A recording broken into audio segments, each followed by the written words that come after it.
Hey guys, this is Robert Breedlove from the What is Money show. And as you've learned by watching this show, Bitcoin is the single most important asset you can own in the 21st century. And one of the most important companies in Bitcoin today is NYDIG. NYDIG's mission is to facilitate financial security for all. They accomplish this by bringing a high level of professionalization and sophistication to the Bitcoin marketplace. As a true game changer in the industry, NYDIG is safely unlocking the power of Bitcoin for forward-thinking individuals and institutions alike. By using NYDIG, you will gain access to an end-to-end institutional-grade platform, providing Bitcoin OTC transactions, Bitcoin collateralized borrowing, secure custody, asset management, derivatives, financing, market research, and more. And all of these services meet the highest regulatory, governance, and audit standards. Led by Robbie Gutman, Yin Zhao, and Ross Stevens, NYDIG has absolutely exploded onto the Bitcoin scene recently and is leading the way for ongoing institutional adoption in this nascent asset class. So please be sure to check out NYDIG as a single source for all your Bitcoin needs. Hey guys, welcome back to the What is Money show. I'm thrilled to be sitting down with Mr. Michael Saylor again today. And I believe we're going to jump in first into the Bitcoin mining network and proof of work, which is this unique security model that secures Bitcoin and distinguishes it from many other forms of money, although it does draws parallels to what gold represented historically, but in a new form. So where should we start, Michael? Bitcoin is its own self-contained monetary system, and the Bitcoin system is replacing the fiat system. So I think a good place to start is exploring the way that we did everything in the 20th century with the fiat system and comparing the implications when you switch to the Bitcoin system. In essence, what's the difference between an analog monetary system and a digital monetary system?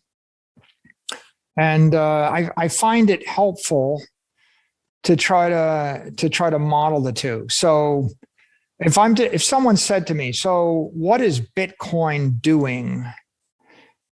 Well, Bitcoin is dematerializing the accountants, the auditors, the compliance function, the information technology function, the human resources function, all the security function, the facilities function, the police force, the military, the function of war, and the function of politics. All of those things are dematerializing and they're collapsing into the Bitcoin network. And so on one side, the 20th century, if you want to do something, you operate a business. If you operate a business like I'm a publicly traded business, I need accountants. And every 3 months, we close our books. Every 3 months. The gold standard of business operations is you close your books quarterly, and you have finance people and accountants that do the book close. And I've been a public company officer for like 22 years. So I've done 88 quarterly closes, actually more than that. Well, Bitcoin closes the books every 10 minutes, right? Mm-hmm. So you've got an accounting function, but instead of a quarterly close, every 10-minute close. So then you've got this other issue, which is in my world, the public company world, after you close the books, you have auditors. And so the auditors look at the books to verify that they've been properly closed, and they sign off on your quarterly results. And then there's a 10K where they sign off on the books at the end of the year. The audit process is manual and expensive in the fiat world. In the Bitcoin world, you've kind of got triple entry bookkeeping, not double entry, but triple entry, because the books get burned cryptographically, and they're truly closed. They're closed with a cryptographic or an encryption. Whereas the books of a publicly traded company or a private company, with a public company, they're kind of open and then they sort of close. With a private company, they never quite close. You can never be sure. and you've got manual accountants and manual auditors. And so those two functions matter a lot. But then the third function, if you look at like a conventional bank or any kind of fiat bank, is you've got a compliance function. And the compliance function is to make sure that you didn't enter into any transactions which are illegal or non-compliant or not permissible. And you can't enter into any inappropriate transaction. That compliance sometimes comes after the transactions are entered into. You see with like Archegos, where you had UBS write off billions and billions of dollars. Well, they entered into some non-compliant transactions where they took risks they shouldn't take, and they found out after the fact, and the cost was billions of dollars to their shareholders. Well, Bitcoin solves that compliance issue with the nodes that are verifying transactions as compliant. And, you've got like 6 verifications before you're sure it's pretty compliant. On the first verification, it's sort of compliant. But the compliance in Bitcoin comes from the process of mining plus the nodes themselves, and it's 100%. What is it, like 99.999999% certain after like the 6 confirmations. Right. Yeah. So you get an automated process, which is distributed, which is almost incorruptible. Whereas compliance in the fiat banking world is a manual process, and you're not even checking compliance of every transaction. Mm-hmm. Right. In Bitcoin, you got 100% compliance by the time you get 6 verifications down, which is 60 minutes. Well, you could be 6 months after closing the quarter in a publicly traded company or in a bank. Think about like our credit card company. Your MasterCard or your Visa, and you're doing all these transactions. What percentage of them are 100% compliant and when? Mm-hmm. In fact, you could be 6 months after the quarter closes, and you would still have lots and lots of non-compliant transactions. They pass through the system, right? And that's fraud, and the economy pays the price on that. You go to the next level, right? IT. A bank or a money transfer agent in the fiat world has a big IT department and a bunch of data centers. Whereas in the Bitcoin world, the miners and the nodes, that is the IT infrastructure. So it's completely decentralized and self-maintaining and self-healing, and it's continually upgrading itself through the process of mining. Whereas the banks, they have to have an IT department and an IT budget, and they have to continually invest in this or they become obsolete. Well, so the fiat bank also has human resources department. You have to hire people, to order the equipment, to configure the equipment, to upgrade the equipment, to do the compliance, to do the accounting, to do the transactions. Well, Bitcoin doesn't have a human resources department, right? Because there are no employees. You've kind of dematerialized it. Why is that interesting? If there's no human resources department, there's nobody to quit, right? There's no one to fire. There's no one to complain. There's no one to harass, because there isn't a human resources department at all. So you can see we have taken all of these human factors and we have dematerialized them into the protocol and the decentralized hardware, which is continually being upgraded, unless it isn't, right? And if it isn't upgraded, if you're running a node and you don't upgrade, you fall out of consensus and you just get sloughed off the network. And if you're a miner and you're running on 4-generation-old mining equipment, then you become 100 times more inefficient, and then you can't mine any Bitcoin and you get pushed off the network. And if you're running a miner and you don't pay your electricity bill, you get pushed off the network, you know? So the network is self-healing, self-sealing, self-upgrading in the Bitcoin world. Whereas in the fiat banking world, It requires human intervention to do all these things. Right. So complicated. We're doing it. What's the next step? Well, security. In a real bank, I've got to have security professionals. I've got all sorts of IT security, physical security, people with guns, people hiring and training the people with guns, etc. And I've got to worry about someone hacking into that security system. As long as there's someone responsible, then you have to worry about that person. But in Bitcoin, the security is intrinsic to the network. It's basically built into the protocol. It's making itself more secure. And then we get to facilities. The fiat bank has to go and have a facility in the middle of New York City, and they've got a landlord and they've got a lease, and they're paying money and they're paying taxes on the facility. The facility in Bitcoin, in essence, becomes the mining rigs, wherever they might be, or the nodes. And so you've got a much simpler facilities model. In order to make fiat banking work, you have to have a police force, because the next layer is physical or civil security, and that's provided by a police force. And if you have $1 billion in New York City, then you need, or a bank with $1 billion, then you need a police force in New York City to keep you from getting mugged. Mm-hmm. But if you have $1 billion in Bitcoin and you're in New York City, you don't rely upon the police force, nor does anybody know you have it. But if they did have it, the security for New York City comes from a Bitcoin miner in Iceland.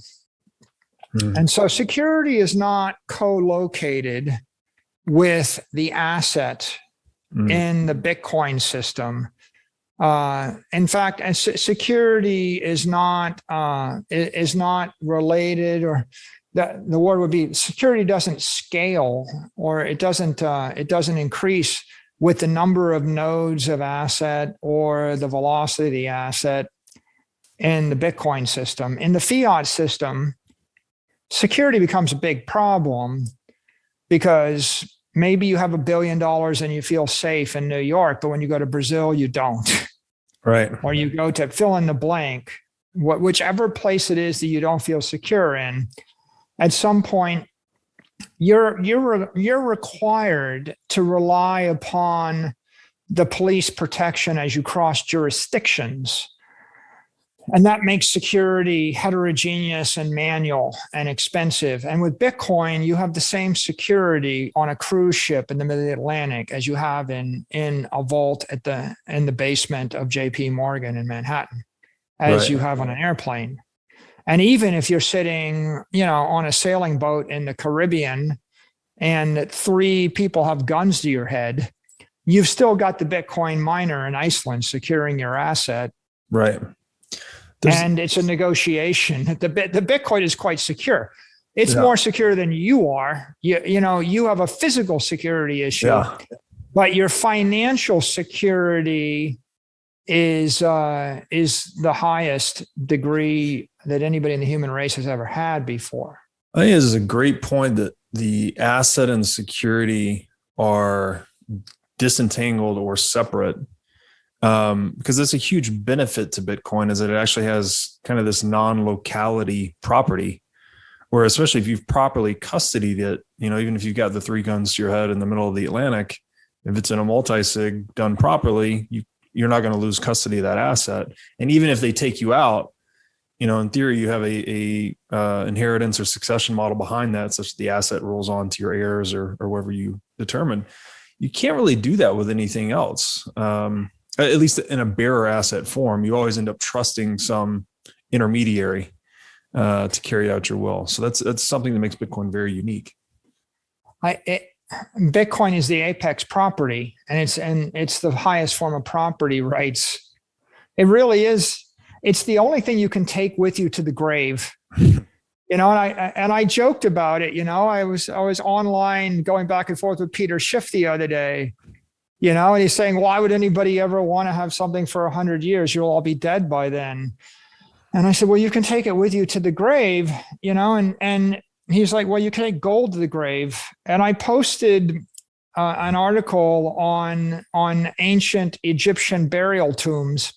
And if you go back and you do just even a few seconds of history and do a few minutes of research, you know that for the last 5,000 years, people have been trying to figure out how to bury gold with them.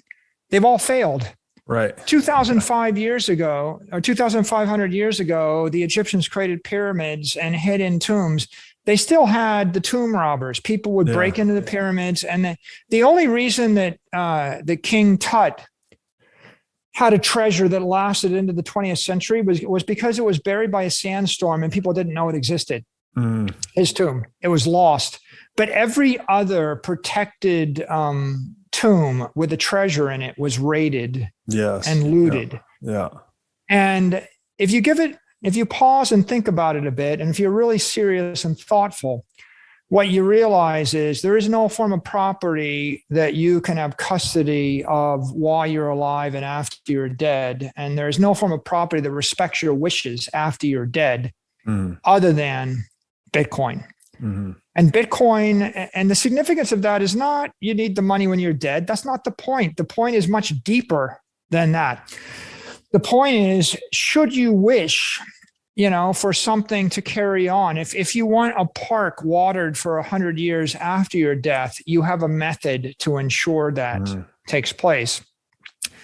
And if I hold a gun to your head and I say, give me all your property or I will shoot you, with all other forms of property, if you say no, I shoot you and I get it anyway. So the game theory says I should just go ahead and kill you and take your property. But with Bitcoin, the game theory says if I shoot you, I get none of it because you go to the grave with your keys. So with Bitcoin, the game theory says I should ask for half. Right? And it turns out that throughout human history, people have always struggled against governments, and onerous groups, be it a monopoly or the like. But in nearly all of those cases, if they got half, they would have turned out okay. Right. Like normally, if they kept half, you don't like taxes, but if you kept half of your stuff, you would still be okay. The problem with taxes is they take all of it over the course of some period of time. Right. And you've got none. You've got no recourse. So you can't even negotiate. And it turns out that Bitcoin is the first thing where you can negotiate it. And because you can negotiate it, it's property that encourages peaceful resolution. Right. And all other forms of property encourage violent resolution because the phrase is winner takes all, right? Yes. All the other properties are winner takes all. I can either negotiate with you and take half. Yeah, if the bullet cost $1 and if the gun costs $387 and if you have $1 million, I can either spend $1 and take it all, or I can negotiate peacefully with you and I can take half of it. Yes. But, the ROI on that last $1 bullet is $500,000. Right. It's 500,000 to 1. And so the problem really is other forms of property, physical property incentivize violence. Yes. And the game theory dictates a violent resolution. And it's even worse than that, right? Because the person that lines up 10 rich people against the wall and shoots all 10 of them ends up getting all their money. And then they're able to raise an army and they're a Mussolini or a Hitler. And then they get to go line up the next 100. And then they get to line up the next, Right. Pretty soon you're Stalin. Right. And there's a benefit to the most violent and they get powerful. Yes. But with Bitcoin, it works the opposite way. Because first of all, you can't get all of it with violence. You get none of it with violence. And the second thing is, as soon as I said, Robert, come into my I'm going to seize all your Bitcoin, then your answer is no. Then when I say I'm sending guys to your house with guns to seize all your Bitcoin, the most likely result is you're going to wire your Bitcoin somewhere else in the universe that I don't know about, or you're going to put a multi-signature on it. And you're going to say, look, you can put your guns at me, you can shoot me, you can pull out my fingernails, but I can't give it to you. Right? It's like, okay, well, tell us who else has got the signature. Oh, somebody on a satellite has the signature. How about a computer program on a satellite has it and they've locked it up and I can't get it out. And, until you release me and I've lived happily for 5 years and then I can get it out. How do you negotiate with a computer program on a satellite? Right. And if you don't want that, you're just like, okay, well, I sent it to somebody else. Yeah. And now when that happens, the first person that attacks the Bitcoiner, he realizes that didn't work out so well. And all the Bitcoin leaves your jurisdiction. And so the attack causes a response. And so it's not, what I'm trying to say is, if you have 100 people with $1 billion of gold each in your country, you can shoot all 100 and take $100 billion, and the game theory says you should. Mm-hmm. If you have 100 people with $1 billion of Bitcoin in your country, you could hold a gun, you can incarcerate them all and get half. But you won't, because as soon as you incarcerate 1 or 2 of the people, the other 98 will leave the country. The Bitcoin is, you see, you will end up with a country where you manage to get half of 2 people's Bitcoin and 98% of the Bitcoin will exit your jurisdiction. So the real game theory says Bitcoin has an immune system, and 98 or 99% of Bitcoin departs from a hostile political jurisdiction when you start trying to seize the asset. Right. And that's what makes it the apex property. And in the same way, that's what makes it anti-violence. And that's what makes it a cleansing technology for the human race, because Bitcoin promotes civility. Yes. Yeah. So the physicality of the property itself is what makes it vulnerable to coercion effectively. The ideal property would be something that's non-physical, like Bitcoin. And I think this really gets to the crux of the value proposition of government and banking, frankly, it was the provision of the security for property, right? The bank is going to custody your gold. Government's going to secure the territory so you can have peaceful commerce. And Bitcoin, by being an asset that has the security innate to it, it enables this radical new level of social scalability. So we're eliminating this duplication of efforts that every bank has their own, like you said, accountant, auditor, compliance, IT, HR. You've now just eliminated the need for that. So it's such an economizing force as well. It's like, not only is it creating more civility, but it's creating more economic efficiency just by virtue of being non-physical and having inbuilt security. Bitcoin is a bank in cyberspace. Yeah. And 100,000 fiat banks collapse into the Bitcoin network. Right. And all of the energy and all the mass that was allocated to running those 100,000 fiat banks, that gets released back into the economy to be recycled. And this gets back to your book, I think, where you're making the point that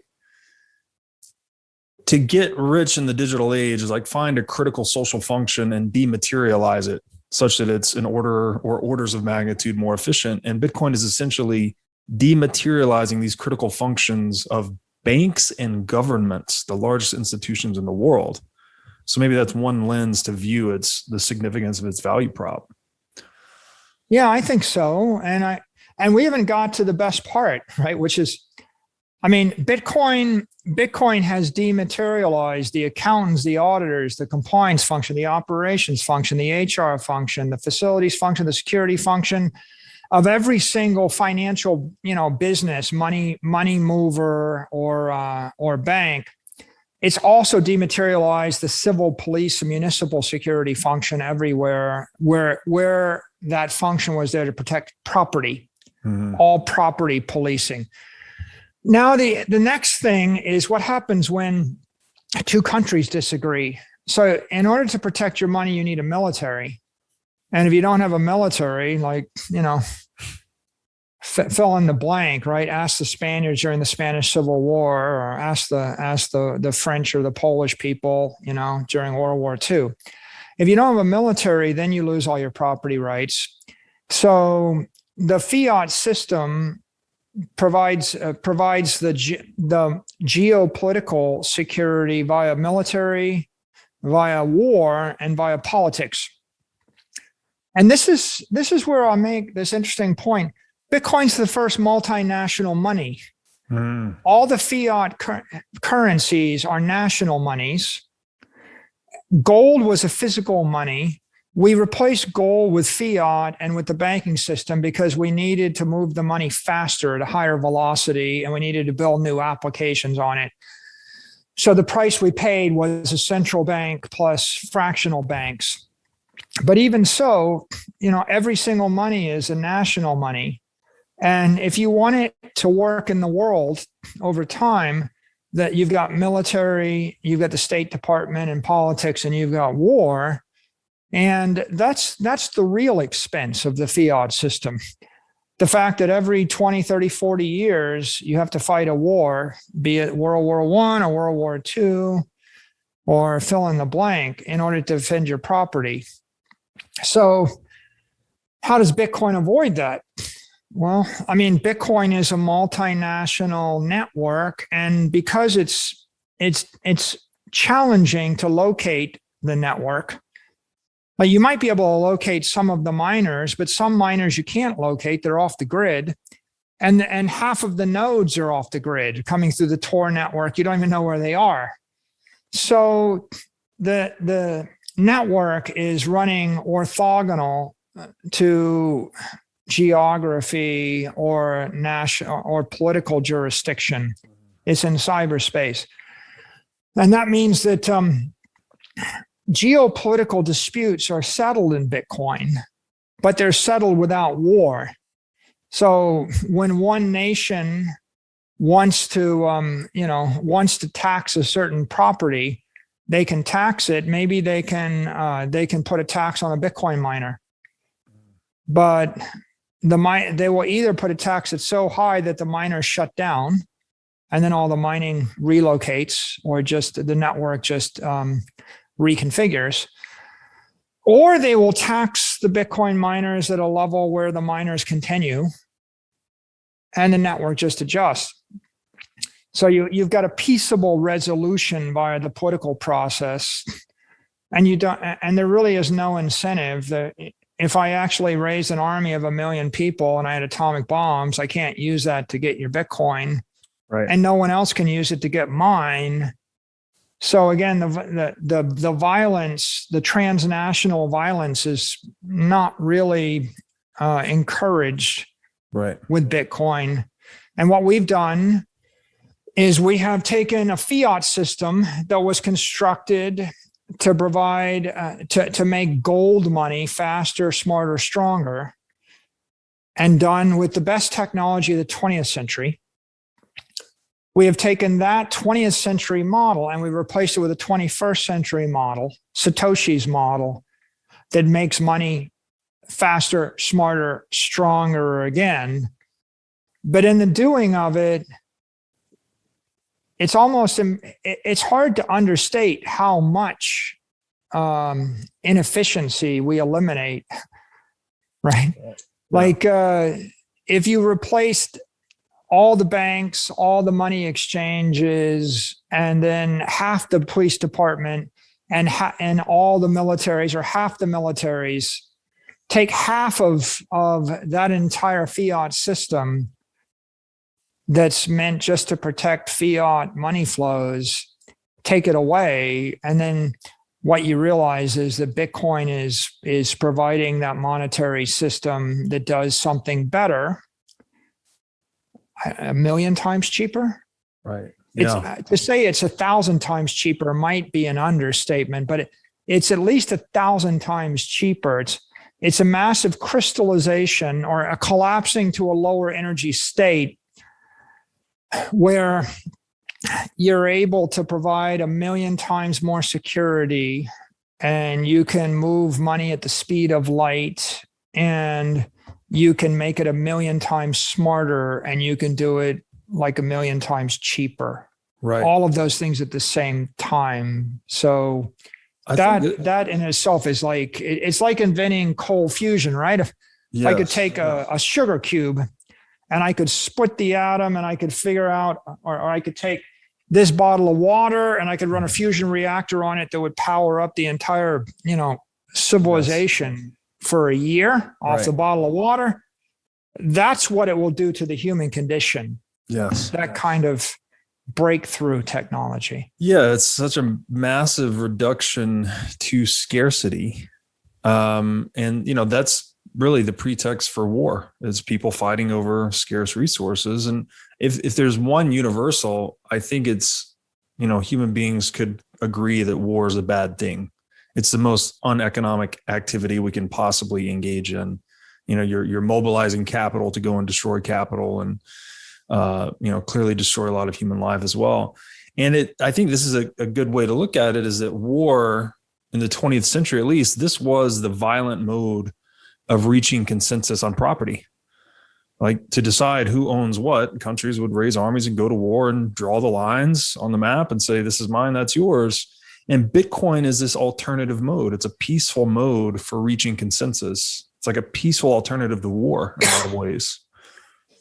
Yeah, certainly the Franco-Prussian War was fought over, over land, and World War I was fought over land, and World War II was fought over land. And the Mongols fought over land, and the Crusades were over land, and the French Indian Wars were over land, and you could say the American Revolution was over land. It's a lot of territoriality, fighting over. Mexican-American War over land, Spanish-American War over land. Yeah, a lot of wars over land. And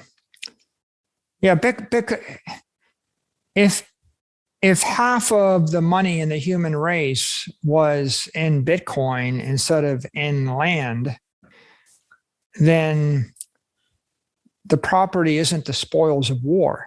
Right. And I think the phrase spoils of war is important. Gold is spoils of war. Land is spoils of war.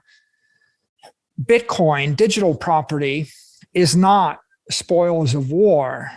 So if you have a lot of money and you put it in gold, I shoot you and take your gold. If you put it in land, I shoot you and take your land. If you put it in Bitcoin, my gun is worthless. Right. I got to talk you out of it. Yeah.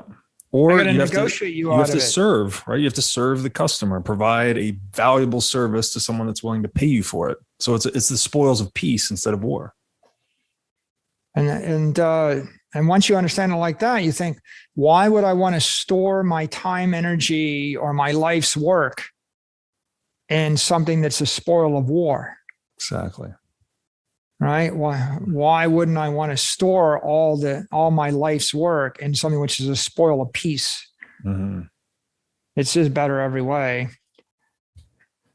So, just a few more thoughts on the Bitcoin model and proof of work before we go deeper down the rabbit hole into the engineering dynamics.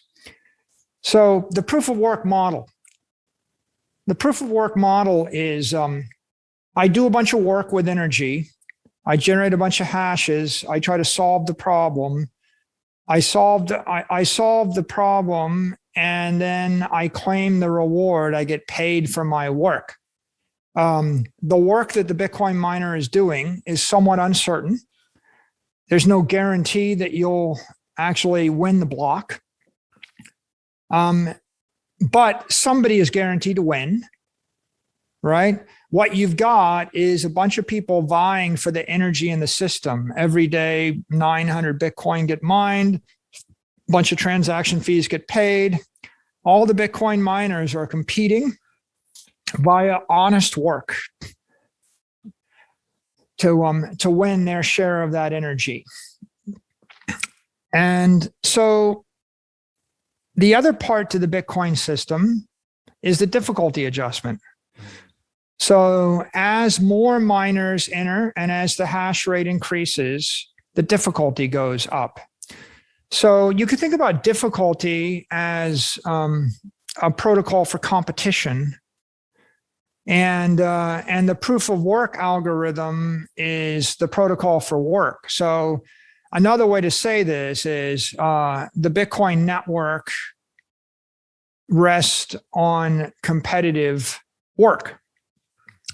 Now, that's unique to a financial system, right? We never did it before with the fiat system. You could argue we kind of did something similar with gold. I mean, gold is you do a lot of work. The work is mining the gold, and there's no guarantee that you'll find the gold. But if you do find the gold, then you get to sell the gold and you get paid for it. So there's some benefit. And then as more people get into gold mining, right, it gets more competitive one way or the other.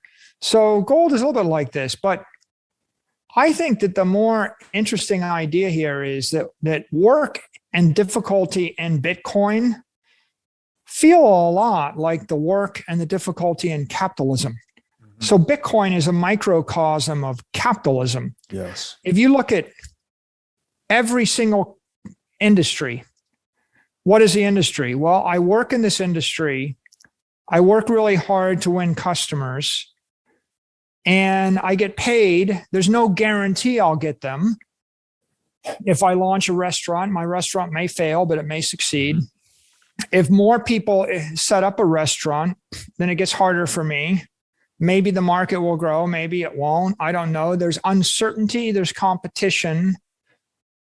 What's pretty clear is if I'm incompetent and if I don't get up and go to work every day, I can't guarantee you'll mine the next block, but I can guarantee you if you turn off the Bitcoin mine, you won't mine the next block. Mm-hmm. Right. I can't guarantee you that your movie will be a hit, but I can guarantee you that if you don't make the movie or don't finish the movie, it won't be a hit. Right. So in capitalism, you've got thousands and thousands of industries and markets. You've got groups of competitors. Everybody is working. Some people come up with better technique. Mm-hmm. There's S19 miners. They're better than S9 miners. Invent a new Bitcoin miner, right? You can invent a new technique. You can run it harder. You can find a cheaper raw material. The same thing in Bitcoin mining goes on with every other industry. So capitalism is proof of work with a difficulty adjustment. Right. Right. Yeah. The difficulty adjustment is taking place.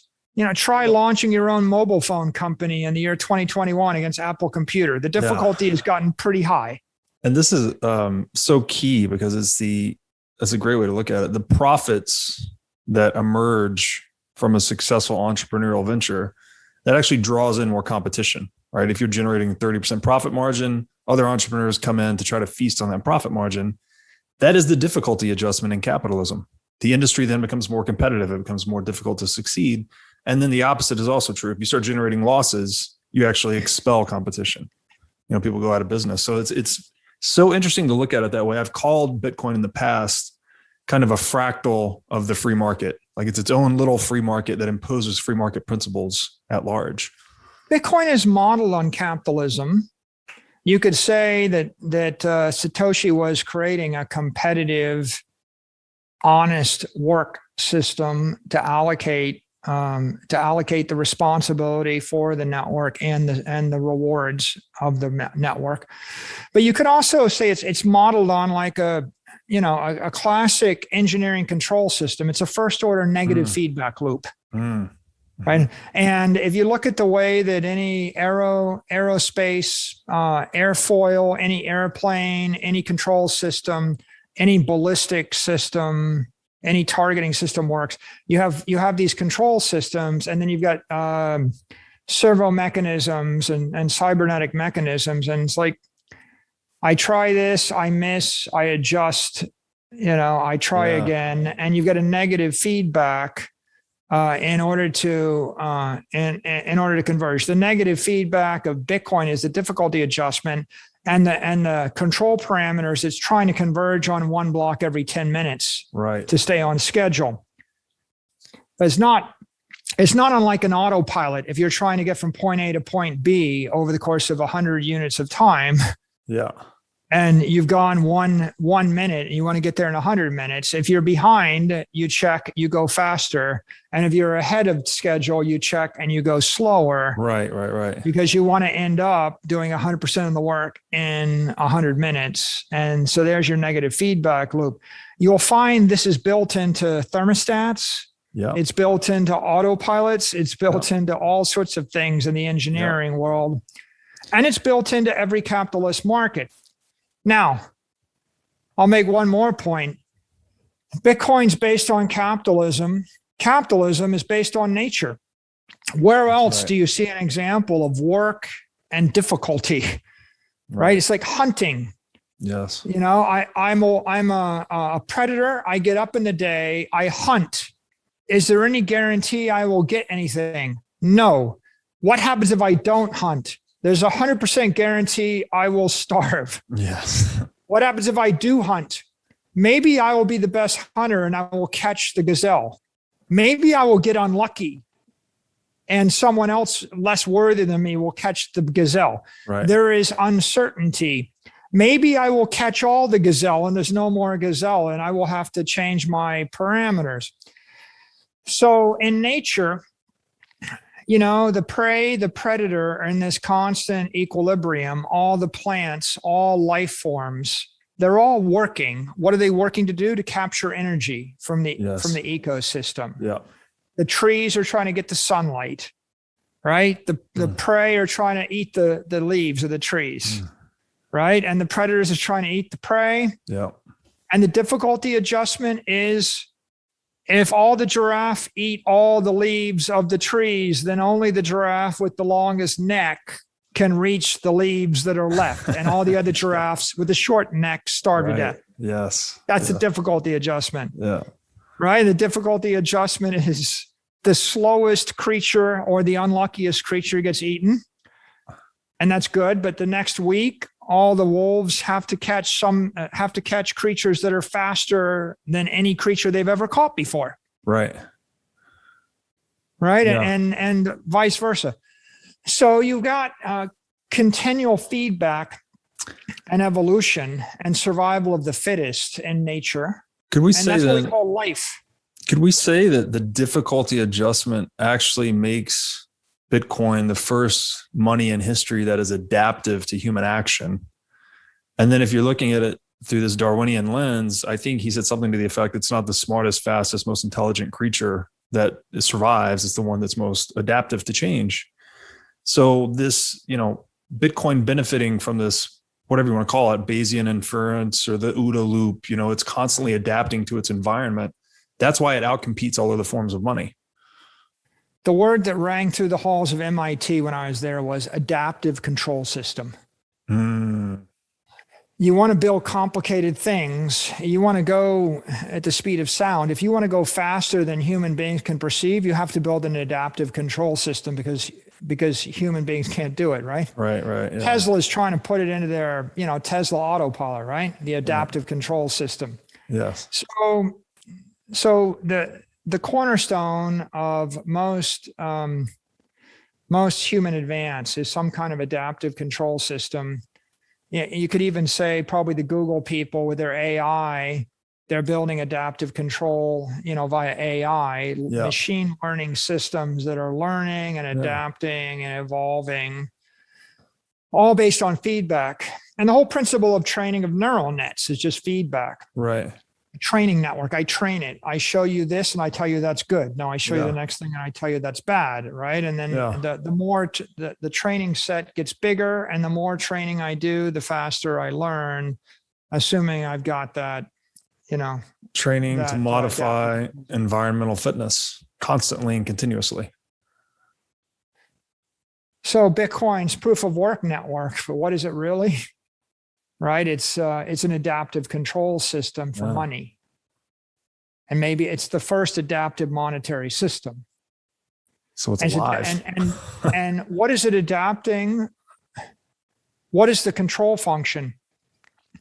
The control function is, if we come back to our last set of discussions, right? Like, what is the critical definition of ideal money? Shared, immutable, correct ledger. So what is Bitcoin? Well, Bitcoin is an adaptive control system, and it's targeting correct. Right. Yeah. It's self-correcting. It's a self-correcting monetary system. For example, how does gold go off the rails? Well, I started with 21 million gold coins, and then someone, sacked the Inca Empire and brought back 10 million more. Now I've got 31 million gold coins. Well, where's the self-correcting part? I don't want 31 million. I want 21 million. I just diluted the value of the civilization by 30%. It's not self-correcting. Yeah. Someone made 2% more gold. It's not so. Okay, well, if you have 2% error, every year in a thermostat, well, the thermostat you grew up in with a kid is going to fry you by the time you're 47. Yeah. What happens if you add 2 degrees a year to a thermostat? Well, it's going to be 182 degrees by the time you retire. Yeah. Right? Your books are going to burn at Fahrenheit 451. Just give it a few years. You can't tolerate 2% drift, much less 7% drift. All of these adaptive control systems, like, the steam engine is based on negative feedback, thermostats, even longitude. John Harrison, when he invented longitude, we talked about it. How do you find longitude in the ocean? You need 2 clocks. How do I actually get the 2 clocks to keep time when you have heat that's compressing and expanding the material in the clock? The answer is I have to sandwich in or wedge 3 different layers, and one layer has to contract as the other expands, so they offset so that you eliminate the bias. You can't afford to have any flex. Right. Like you need perfect, like, how do I get a watch to run true? I can't have it lose 2 seconds a day or 5 seconds a day. I need perfect timing. Yes. Otherwise, you're going to miss, by 100 meters. Right. Yeah. Right. And so all of engineering is all about error correction. Yes. And adaptive control systems. And so Bitcoin is a self-correcting monetary system, and fiat isn't, and gold isn't, and commodity money isn't, right? Because there's nobody that can play God. If God could reduce the number of gold coins to 21 million every time someone tried to slide another one in there, it would be self-correcting. If it was exactly when you lost something, or you shaded it or counterfeited or whatever, if you had some deity, then maybe you'd have a self-correcting system, but you don't. And we know the fiats there's no truth to them. No one even knows how many dollars there are, right? There are 2 things we don't know in this world: how many ounces of gold there are and how many dollars there are. Yeah. And there's one thing we do know: how much Bitcoin has been created and how much will be created. Yes. So I think that taken in its entirety, what Satoshi engineered was an adaptive control system for money, a self-correcting system, and ultimately a natural system, a natural, conservative, organic system. If I look at creatures in the wild and they have to compete in their ecology, in their ecosystem all the time, then they're healthy. Yeah. And when I make them zoo creatures, they stop competing. And at the point that you become a zoo creature and you're fed, and you're sitting in a chair watching Netflix, you become progressively less healthy and you become more fragile. And so all of these fiat currencies are zoo creature money. Yeah. Right. Right. They're not natural. When we say that's not natural, yes. If you think about it, you realize the things that are healthy are natural, because nature is conservative. Yes. And by conservative, I don't mean politically conservative. I mean physically, thermodynamically conservative. Right. Nature never takes, 22 creatures and turns it into 57 million creatures overnight. If you have 22 and 3 die, you have 19. Right. Nature is conservative. There are consequences. And if if a wolf eats all the deer and there are no more deer, then the wolf starves to death. And then the deer come back because there are consequences. Bitcoin is wonderfully engineered because the protocol is conservative and correct mathematically. B, the proof of work algorithm is an honest work. It is an open egalitarian work. Anyone can do that work. I can do that work with brute force energy. I can do that work with new machinery. I can do that work anywhere in the world. No one can stop me from doing that work. Ergo, it's an open system. It's an open natural system. It's not a closed system. Your zoo creature is living in a closed, air-conditioned system. And the wild animal is living in an open system. Wild animals are going to evolve and adapt to an open environment, which is much more challenging. Zoo creatures are going to adapt, to a closed environment. What's an example of an adaptation to a closed environment? You're 300 pounds overweight. Right. Because you sit in a chair watching Netflix and yeah.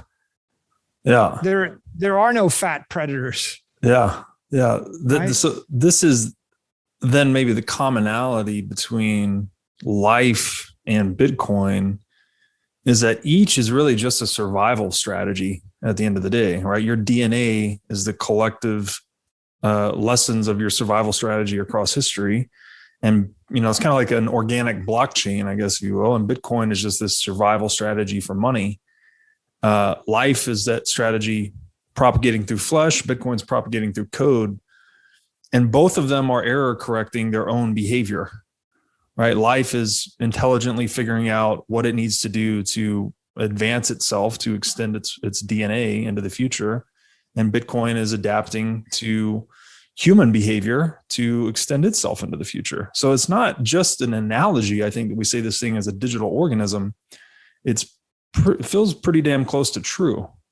Bitcoin is cybernetic life. Yeah. When you play God, when you design, Satoshi created life, right? There's a genetic code to it. And then you decide, are you going to release it into your aquarium? Or are you going to release it into the ocean? Right. Yeah. Is it going to be a barnyard animal? Is it a domesticated pet? Is it a zoo creature? Or did we release it into the wild? And Bitcoin was cybernetic life released into the wild because proof of work is inherently permissionless, which means that it was meant to live in all environments and to go everywhere, and you can't keep it caged. Right. Right? To the extent you try to keep it caged, then you lose control of it.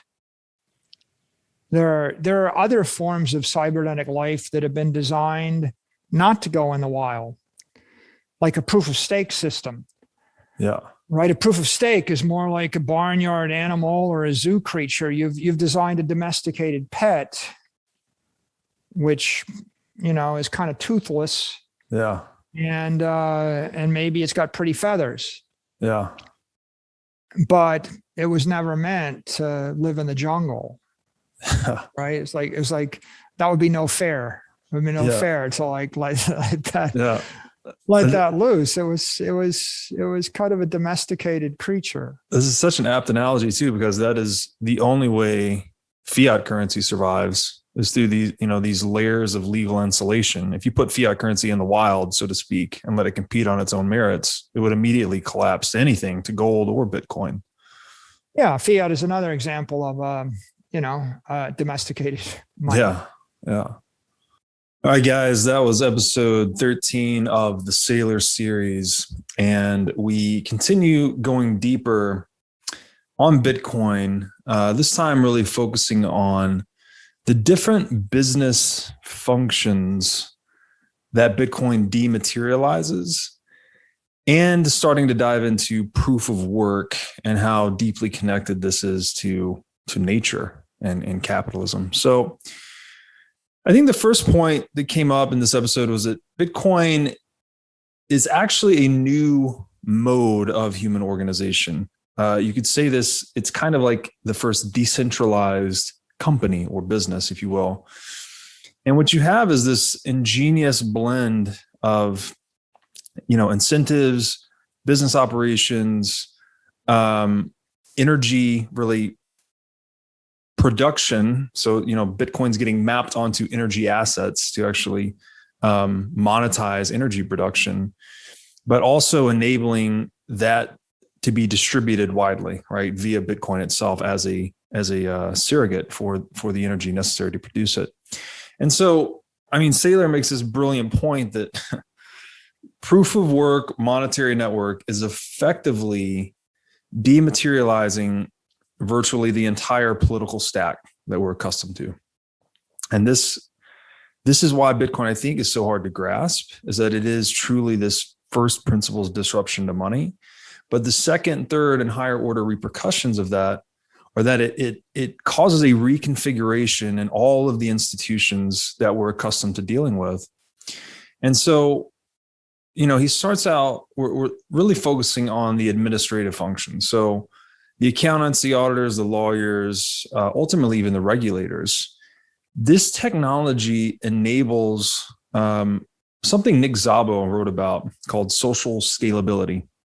So this effectively means, and we've talked about this before, but this effectively means that we can employ these tools, these digital tool sets like Bitcoin, to actually perform the functions that were once only performable by a human being. And I liken this to kind of like pre-industrial age, right? Pre-industrial age, manpower was necessary to accomplish lots of jobs, right? Plowing a field, whatever it may be. But gradually we replaced manpower with, like the steam engine or even animal power before that. And this actually had the effect of freeing people's time to focus on more complicated aims and tasks. So it's this, as we've talked a lot about, this is very closely related to energy. So we are economizing mankind's usage of energy, where in the current system, we need humans, we need white collar humans to go through all of these accounting, auditing, legal, regulational, decision-making processes. But by mapping, by creating a mode of distributed consensus through digital technology, many of these functions can now be codified and performed without political softness, right? And Szabo makes the distinction between wet code and dry code. Wet code being things that are much more subjective, whereas dry code would be processes that are much more apt for encoding, for applying an algorithm to. And so this all gets back to that Whitehead quote. You've probably heard me say this before, but I think it bears repeating, and I'll quote it exactly this time. Alfred North Whitehead, a long time ago, said that, quote, "Civilization advances by extending the number of important operations which we can perform without thinking of them." So, in other words, anything that can be automated should be automated. If it can be done profitably, it should be done. A lot of people are scared of this, right? People are scared of losing their job to AI or whatever automation mechanism. But we should in fact celebrate this. This is innovation. This is in a free market. If we didn't have central banking, say, harvesting that economic surplus that automation creates, this would be equally distributed, not equally distributed, but distributed to all market actors in the form of price decreases. And my series with Jeff Booth goes deep on this topic. But the point is that this technology radically increases our ability to economize ourselves, right? And if I would bet that if you go and ask any of these accountants, I used to be an accountant, by the way, lawyers, investment bankers, regulators, auditors, I can almost promise you they don't love their job. They might tell you they like their job or they like the people they work with or whatever, but the actual mechanical work, I can speak personally to, being an accountant is not necessarily that fun. Might be interesting, might have some value in learning about how things work under the hood, so to speak, but it's not a lot of fun. So I see this technology as an opportunity not only to economize human action, but really to add more satisfaction to people's lives where they don't have to do these rote, mundane, repetitive tasks and can instead outsource that to automation. And Bitcoin's a huge piece of that. And so what this really means is that, this is the process that creates more aggregate wealth or riches in the world. So far from being fearful of this transition from, let's say, the industrial age to the digital age, I think it's the right attitude towards it is more like looking at history, right? Where going from agricultural to the industrial age, a lot of people feared the factories and whatnot, but the net outcome of that, although there may have been a lot of local discontinuities, right? The local shoemaker may have been put out of business by the shoe factory. That's still, very likely. You're gonna have a lot of these disruption events, let's say, to traditional business models. But the long-term outcome of that is more wealth for everyone, more innovation, more free time. So I think it's something to be celebrated. And then, further, that freedom, that newfound freedom that innovation gives us, typically results in people reorienting themselves towards more complex aims that can't necessarily be automated yet. So this leads to, typically higher, better, more quantity, more quality of want satisfaction. We have freed up labor and freed up our time in the world to go and pursue higher aims. And really, this is at the basis of civilization, is giving people this free time to pursue higher aims. That's kind of the crux of everything we're doing. So then we pivoted the discussion actually into the security aspects of Bitcoin. And, there's a deep point here that Bitcoin is the first money with an intrinsic security model. So, and this is something that, we talked about it bleeding over into the domain of banks and governments, which a lot of their ostensible purpose historically has been to provide security in one form or another. But with Bitcoin, we have something where the security is actually inbuilt, but paradoxically non-local in a way, which is really interesting. So Saylor brought up this point that you have $1 billion in a bank in New York City. You have to depend on some martial force or political framework around that, right? You need to trust the security guards. You need to trust the bank administrative function, their custodial protocols, their paper pushers, et cetera, et cetera. And there's a lot of interpersonal trust injected into that chain. Whereas if you have $1 billion in Bitcoin in New York City, you're only depending on the mining network, essentially. You're depending on your own custody model, like assuming you're in a geographically distributed multi-sig.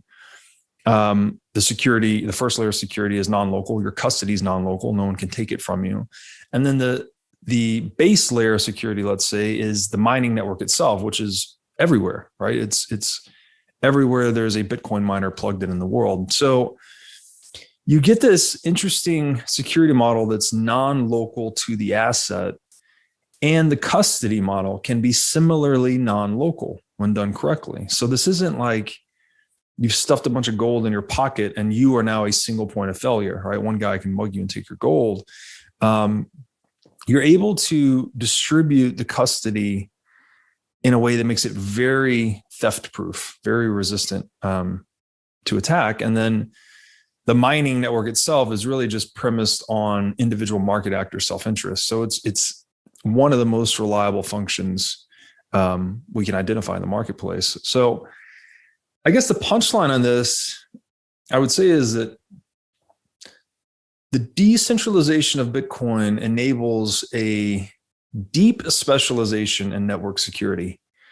Whereas historically, with physical assets, you had local specialization, right? Like this particular outfit that was, in both political and physical reality, built up around your asset to custody it and enable access to it, was locally specialized, right? You'd go to the local bank or the local government jurisdiction. But Bitcoin sort of applies this standard to it and then globalizes it such that you can have very deep specialization in network security.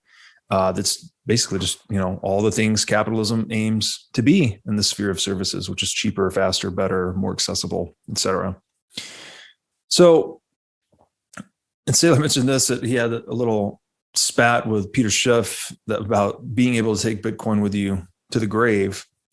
And there, there's that old common refrain that you can't take it with you. But with Bitcoin, although you can, I guess I would say you can't take it with you to the afterlife per se, but you can take it with you. You could put your keys in your brain, and when you kick the bucket, that's it, right? You've effectively made a contribution to every other Bitcoin holder via this anti-dilutive mechanism, right? If your Bitcoin holdings go off the market, then all other Bitcoin holders are basically absorbing that economic value pro rata.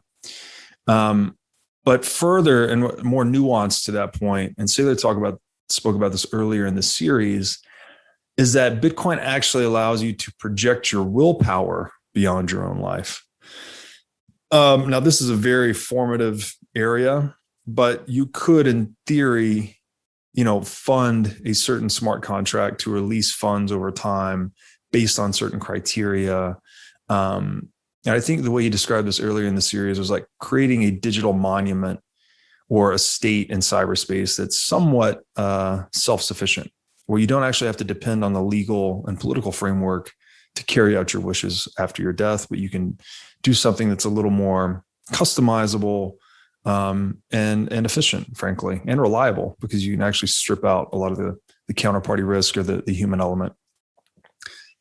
And then further, with Bitcoin, because it's non-physical, and we've talked about this a lot as well, if you follow some of my work, it forces any would-be attacker, or it doesn't force, rather it incentivizes any would-be attacker or assailant to you to negotiate with you towards a peaceful resolution. Versus if you're holding physical dollars or physical gold, someone's just going to shoot you and take your money. But at least with Bitcoin, there is this inducement to negotiate between attacker and victim. And this is a property that, many Bitcoin proponents believe holds a great promise that will cause systems of human organization to have less buildup of political asymmetry, and even serve as kind of a check on totalitarianism, right? And Saylor made this point where if you have physical gold, one guy shoots you, takes all the gold, he's now even richer to raise an army to go out and shoot more people and take their gold. And if you follow that chain of events to its logical conclusion, you end up with a, authoritarian / totalitarian outcome, a Mussolini or a Stalin or whatever. So Bitcoin and gold somewhat served as a check on this historically, at least when nations had free gold flows between them. It would be somewhat of a check on government violence, but even that, as we've seen, just didn't work. So Bitcoin's like a more effective check on the incentives oriented towards violence in the sphere of human action. And Saylor went on to make the point that even if you do, effectively assault a Bitcoiner, or even ineffectively, it doesn't actually matter, every attack on a Bitcoiner is going to signal a defensive response by all other Bitcoin holders. So if it comes out that one individual is attacked with a $5 wrench, and maybe he was holding his keys, not in multi-sig, so they were confiscated. All of the other Bitcoiners made aware of this attack would then be incentivized or made aware of this particular attack that worked, and there'd be a defensive adaptive response, right? And again, Bitcoiners are by nature very adversarial thinking, very tech forward. There's ways to anonymize this capital, to move it cross borders, et cetera, et cetera. So the defensive response by a group of individuals carrying a superiorly defensive technology is what makes the Bitcoin network just anti-fragile, frankly. Like it advances itself through adversity. Even when you attack its individual actors and holders, that actually improves the defensiveness of the network overall. So it's a very powerful point. And Saylor went on to describe Bitcoin as the first multinational money. So again, just as violence was dissuaded at the individual level, this also, the same economic dynamic holds at the geopolitical level, such that countries even would be more incentivized to negotiate with one another because there's less carrot at the end of the stick towards violence. And I thought this was a great point, that so much armed conflict, especially between governments, has occurred over land, right? And Saylor named off a whole gamut of wars that have occurred over land. But as a lot of monetary value today is stored in real estate precisely because the store value function in fiat currency has been compromised. So when money cannot reliably hold its value over time, you're going to sell the money and buy anything that does remain reliably scarce. So a lot of that monetary premium, or that store value function in money, is actually absorbed by tangential asset classes like real estate, like stocks, like commodities. You can put gold and Bitcoin in there as well. And so as that process unfolds, as Bitcoin continues to monetize, more of that monetary premium in a global perspective would be held in Bitcoin versus held in real estate. And this would actually lead to more of that original situation where you're disincentivized to armed conflict and you're more incentivized to negotiate. So there is a very powerful motivational force here. And this goes right to the bottom of human psychology and game theory, frankly. And so, maybe this will catch on, but we called Bitcoin the spoils of peace. And I think that's a good way to think about that particular aspect. Finally, we got into a really interesting discussion about the proof of work model and its relationship to capitalism and nature. And, I've said this recently, and I think it's very apt. I'll say a couple of things here. One way to think about Bitcoin is that it is reunifying the symbol of money with its original referent, which is work. Like, we all know instinctually that money and work go hand in hand, right? Why do you go to work? You go to work to earn money.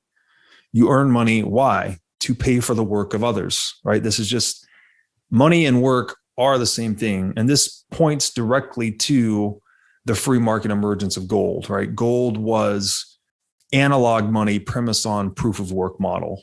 The only way to produce it was through work.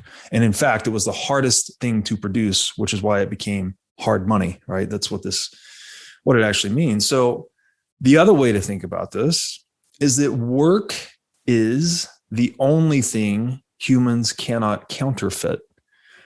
And this is key, right? This is key to hard money, as we've just mentioned.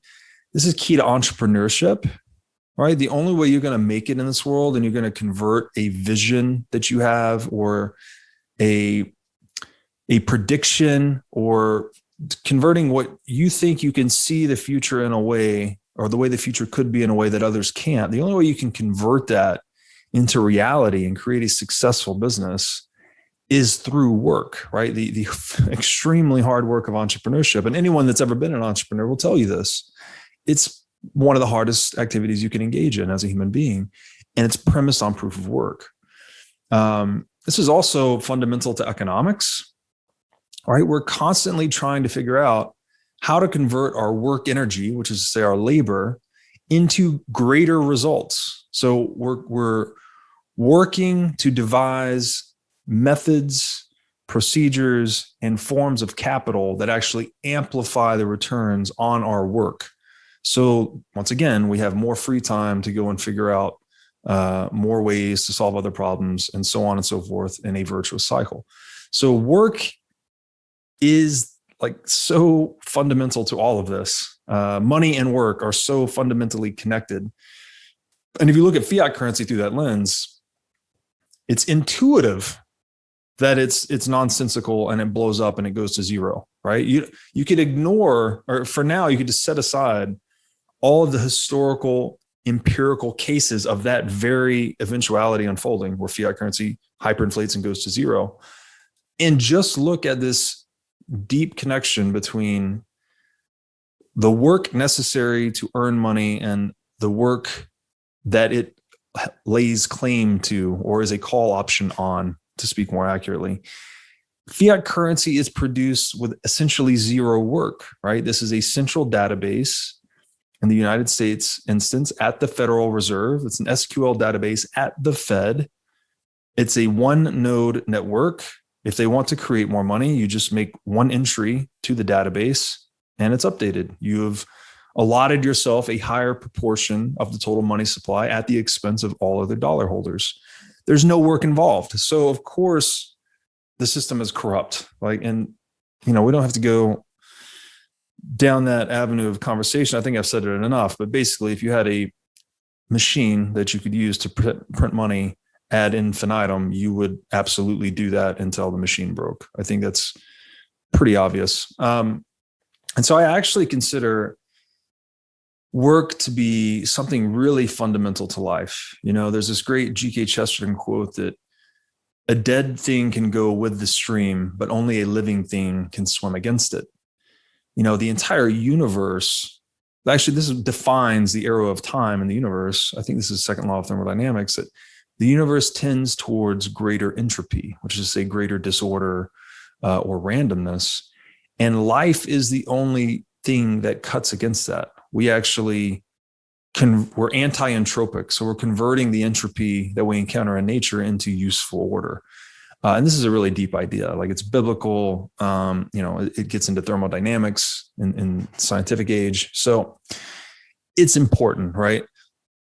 Work is very important to all life. And this, it's fundamental to nature, and it's also fundamental to capitalism. And we started out this conversation, Saylor makes a great point. Bitcoin is a microcosm of capitalism. So I've said this in the past that I think reality is made up of different fractal layers.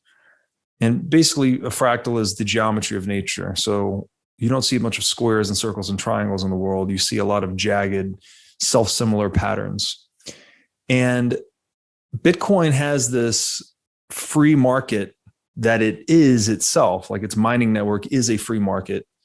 Anyone with access to sufficiently cheap energy can use it to alchemize that energy into digital gold.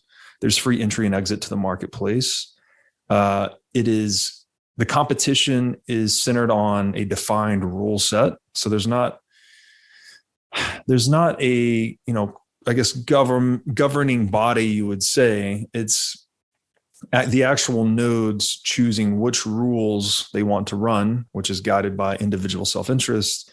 And then the miners are actually enforcing those rules through energy expenditure. So Bitcoin is like a free market in and unto itself in the market for money. And by virtue of adhering to these free market principles, it's almost imposing them out into the world. If you don't, by trying to use any other money besides Bitcoin, you're going to incur Bitcoin outcompeting money. And we've gone into that a lot elsewhere, so I'll leave it alone here. But the point being that Bitcoin is a microcosm of capitalism. I actually think Saylor says this better than I say it, so we'll go with that. The difficulty adjustment in capitalism, this is a connection I'd never made before. It is the mechanism of profits and losses. So just like Bitcoin has a difficulty adjustment built into its own microcosm of capitalism, there is a difficulty adjustment in capitalism more generally, and it is profits and losses. If you are an entrepreneur generating a lot of profits, you're going to get a lot of attention from potential competitors that will become competitors as they seek to come and harvest some of those sweet, juicy profits you're creating. And contrarily, if you're generating losses, certain competitors in that industry are going to start going out of business, right? They're not, the ratio of revenues to expenses is out of whack, and they're going to get liquidated, and capital will go back into the market to higher and better uses. So this is very key. So there's this adaptive mechanism in capitalism, call it economic calculation or the profit and loss mechanism, that's changing the difficulty of each industry based on customer demand, supply, innovation, all of these factors, but quantified by a single metric. Similarly, there is a difficulty adjustment inbuilt into Bitcoin, whereas the harder we try to mine it, the harder it becomes to produce. And that's just a brilliant connection in my assessment. So in that way, you could look at fiat as a distortion of the difficulty adjustment of capitalism.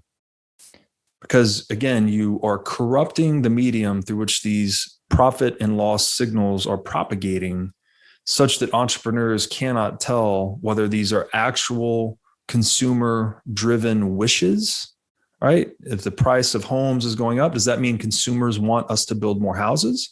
Or does that mean the Fed just printed a lot more money and people are buying houses as a means of escaping inflation? So it introduces noise to the channel. It distorts this adaptive mechanism of capitalism, and therefore causes maladaptation of market actors, which we could call misallocation of capital, entrepreneurial overborrowing. And in some, this creates the business cycle, right? This exacerbates the business cycle. So we get huge booms and then overly severe bust as a result of manipulating the economic medium, which is money.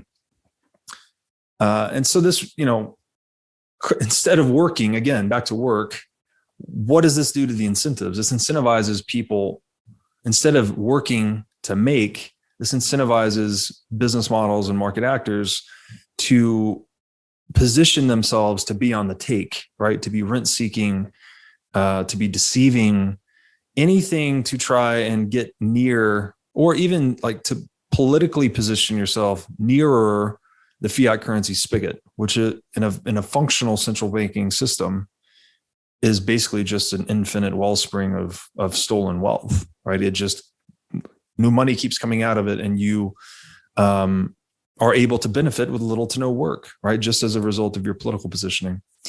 And this causes all kinds of problems, right? The zombie companies, instead of having a true Darwinian competition in the marketplace, we have the Federal Reserve picking winners and losers.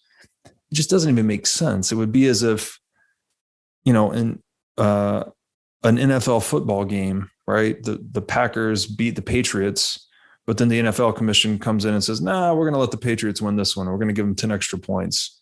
Like, it's maddening. It's crazy. It makes no sense. Yet this is the heart of economic modernity, frankly. So Bitcoin fixes that, reorients our incentives away from taking back towards making, again, through work, re-incentivizing work. And so this gets us back to the goal-seeking function of capitalism, which is to satisfy consumer demand. Mises says this repeatedly, that only the consumer is sovereign in the free marketplace. So whatever he's buying, that's what he's signaling to producers to make more of. And Saylor called this a first order negative feedback loop. So this, or an adaptive control system. So this is a system that has goal-seeking behavior. The simple example would be the thermostat, right? I turn down the thermostat, it measures the temperature in the room, the temperature of the room is higher than the goal I've set for it, it will turn on the air conditioner. As the air conditioner pumps heat out of the room, it will cool the room. When it reaches the target temperature I've set on the thermostat, it will turn off the air conditioner, and so on and so forth. It has this constant goal-seeking behavior toward the temperature that I set for it. And in capitalism, that goal-seeking is want satisfaction of the consumer. So the consumer gets what the consumer wants, so to speak. And to go a layer deeper with this is like, okay, capitalism, very important. Why? Because it's based on nature, right? Again, the nature of work, or we could say Darwinian reality.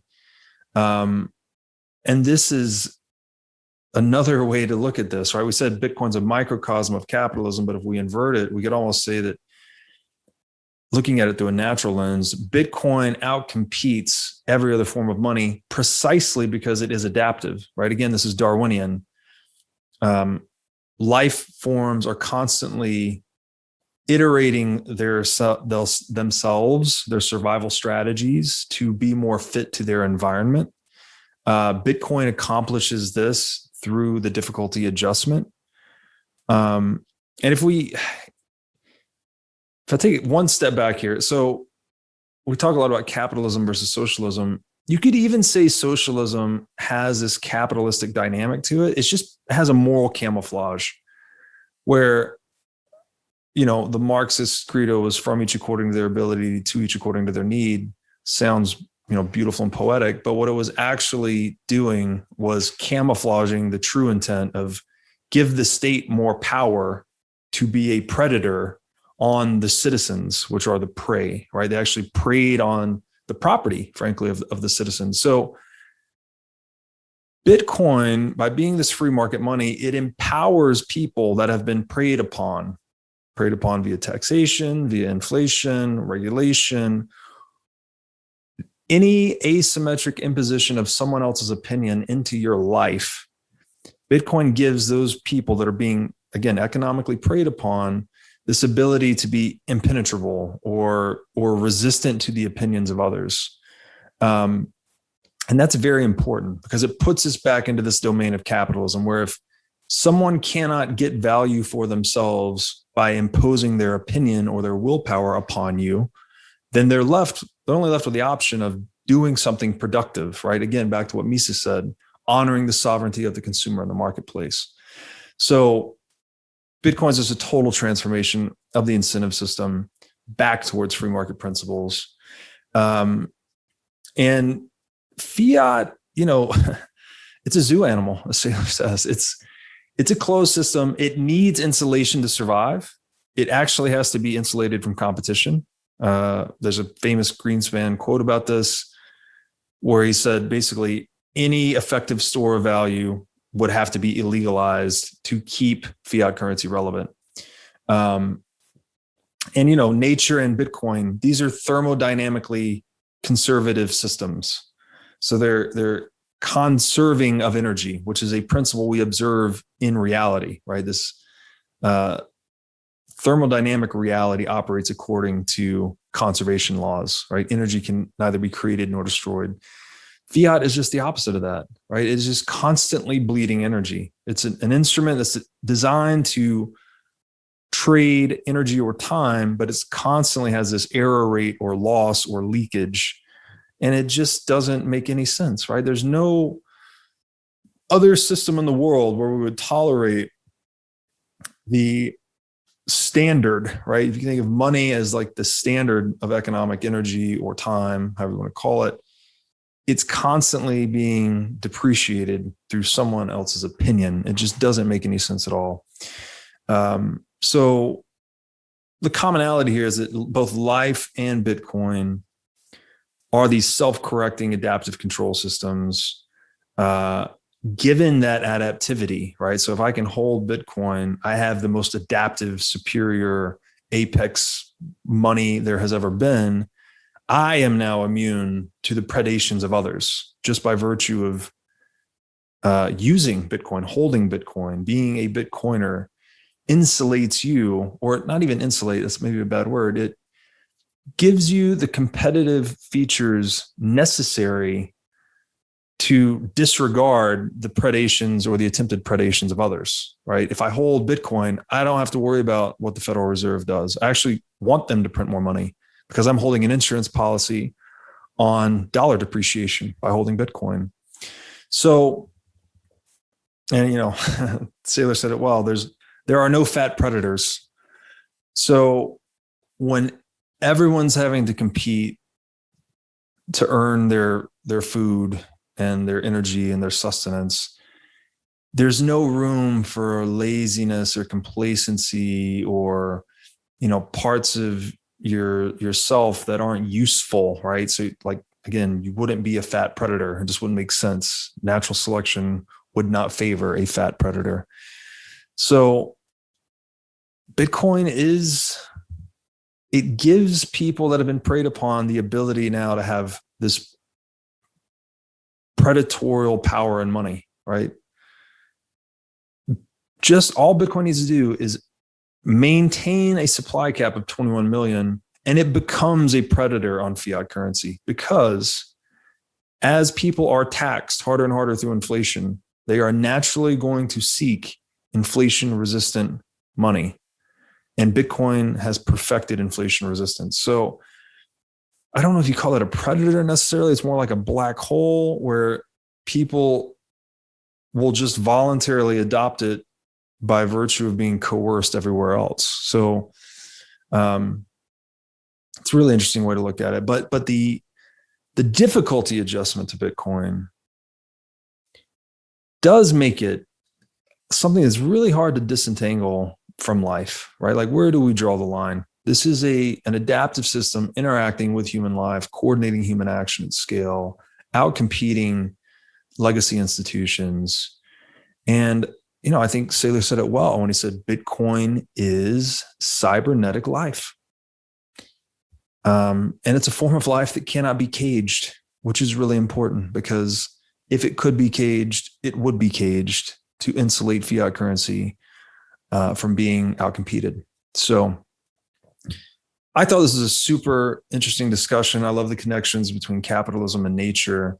And I think Saylor, brilliant as always, helped expand my thinking on it even more. So I hope you enjoyed episode 13, and I'll see you back here again soon.